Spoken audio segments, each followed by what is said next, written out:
Buen día, este video corresponde al grupo número 13, conformado por Joan Prieto, Claudia Mesa y Pablo Martín. Inicialmente, cuando se ofrece un proyecto, debemos saber que un proyecto es difícil, y prácticamente lo es cualquier proyecto, teniendo en cuenta que todos los proyectos tienen una dificultad. Lo primero que uno quiere saber es qué es lo que se requiere para cumplir el proyecto, antes de llegar a prometer algo. Lo mejor es hacer una planificación inicial para poder hacer el análisis del alcance del tiempo y los costos. Así se puede pedir más dinero o ampliar el tiempo solicitado. Todo esto en base al análisis realizado inicialmente y en base a las especificaciones del cliente.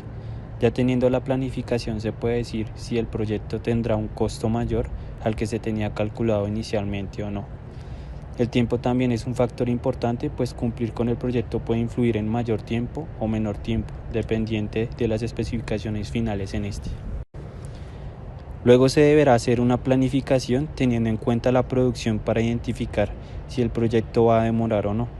Esto no solo puede ayudar a definir el tiempo y el costo, sino también me brinda una herramienta de argumentación que se puede usar con el cliente, pues es muy intuitivo y fácil que cualquiera pueda entenderlo. Existen dos reuniones de inicio del proyecto que se deben realizar, una para la discusión sobre lo que se realizará, donde se verán los roles y comprometerse con las responsabilidades, y posterior, una donde ya se tenga el plan de planificación para que todos estén enterados y firmen que se han aceptado. Según Chris Soft, siempre pregunta de dónde sacaron las fechas y nunca dicen que obtuvieron la fecha de un disparo. Esto quiere decir que son fechas que fueron inventadas, por lo que las fechas de inicio y finalización probablemente sean incorrectas. El propósito del video también es resolver lo que se debe necesitar en términos de recursos para poder llevar a cabo un proyecto o una serie de proyectos. Utilizando herramientas como Excel o Project, podemos agregar columnas de forma vertical con el objetivo de verificar los totales de horas disponibles por persona para disponer dentro del proyecto. En diferentes situaciones se puede presentar el caso donde nuestra disponibilidad de dedicación al proyecto es limitada. Durante determinadas semanas donde se plantea la pregunta de si puedo lidiar con eso, la primera opción es deslizar las tareas flotantes hacia adelante o hacia atrás. Esto en varias ocasiones puede que no marque mucho la diferencia, por lo que se plantearía llevar a cabo la obtención de más recursos para poder cumplir con las tareas propuestas dentro del cronograma. Por otro lado, ¿qué pasa cuando se tiene más de un proyecto? En algunos ejemplos se expone el compromiso que proponen los líderes de determinados proyectos para cierta fecha de finalización, donde en sus respectivas etapas se encuentran atrasadas, ya sea por faltas de recursos, comunicación o falta de un líder que acompañe la modalidad del trabajo en el equipo. Sobre estos casos, cuando se desea llevar varios proyectos al mismo tiempo y se determine que no se posee la disponibilidad de tiempo que requiere cada proyecto, lo mejor es tener una conversación con el jefe o con el equipo de trabajo con el fin de obtener interesados en llevar a cabo las actividades estipuladas por el proyecto. Que no se posee la disponibilidad de tiempo que requiere cada proyecto, lo mejor es tener una conversación con el jefe o con el equipo de trabajo. Otro punto clave es cuando se preguntan qué debo hacer primero. Esta decisión debe ser tomada en equipo, donde se pueda empujar el proyecto que más beneficios pueda proveer para el equipo o la organización. Se requiere decidir sobre las prioridades entre ellos. Esto no es cuestión de simplemente sentarse y dejar que luchen. Esto es mucho mejor que prometer todo básicamente más prometedor y luego correr el riesgo de meterse en problemas más adelante cuando alguien consigue eso. Eso se muestra en el pasado y en el futuro. Con respecto al pasado podemos decir lo que he hecho y lo que debería haber hecho, y en el futuro puedo hacer lo que quiero hacer. Para resumir dónde estamos en la planificación de recursos, hay 3 niveles de planificación de recursos. El primero es diagrama de red. Esto es hecho con notas después de que se suma una capacidad infinita que pueda dedicar la persona al proyecto.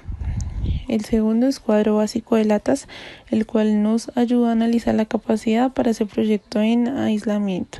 Y el tercero es la concesión de subvenciones. Esto se puede observar desde el panorama del equipo, departamento o la empresa. Probablemente cuando iniciamos un proyecto, lo primero que pensamos es cuál es el objetivo final del proyecto, qué cosas necesito hacer y a qué persona necesito involucrar. Esta es la primera parte de nuestro proceso, que será la parte de planificación. Definición del éxito. Las 3 cosas que necesitamos para tener un proyecto con éxito son las siguientes. El primero es tener un plan sólido en marcha, es decir, cómo voy a lograr mi objetivo. Lo segundo es establecer expectativas claras. Esto parece muy sencillo, pero muchas veces no todos los integrantes del proyecto entienden cuáles son las expectativas. El tercero es adaptarse rápidamente a los cambios, es decir, nuestra capacidad de afrontar rápidamente cualquier imprevisto que pueda surgir. Les voy a resumir qué es un diagrama de Gantt. Los diagramas de Gantt fueron desarrollados por Henry Gans como una forma de visualizar la cronología de la evolución de un proyecto. Estos diagramas han sido parte esencial en la gestión de proyectos.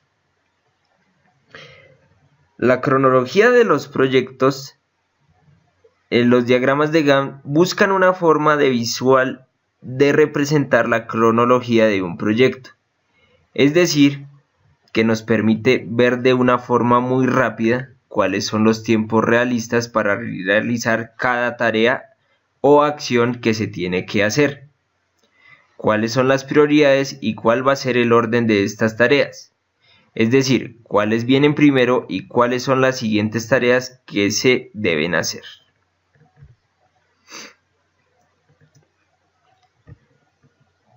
Incluso los mejores planes fracasan si no se tiene un plan de acción claramente definido.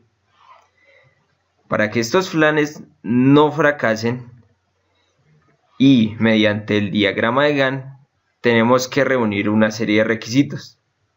Lo primero que debemos saber es qué tareas o acciones se necesitan hacer, quiénes serán los responsables de hacerlas y cuánto tiempo de forma realista nos va a tomar. A partir de esto se puede empezar a construir el diagrama de Gantt.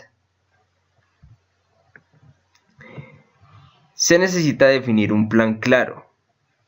Con Gantt puedes tener una visión que no es posible tenerla con cualquier otro formato. Tener una vista cronológica nos da una visión real de qué está ocurriendo en el proyecto. El diagrama de Gantt permite desarrollar un buen plan de acciones claras, con tiempos asignados y personas responsables. Planificar y ejecutar. Cuando usamos los diagramas de Gantt para planificación y ejecución, se irá mejorando en la estimación del alcance de un proyecto, los tiempos, los recursos que serán necesarios y los costos.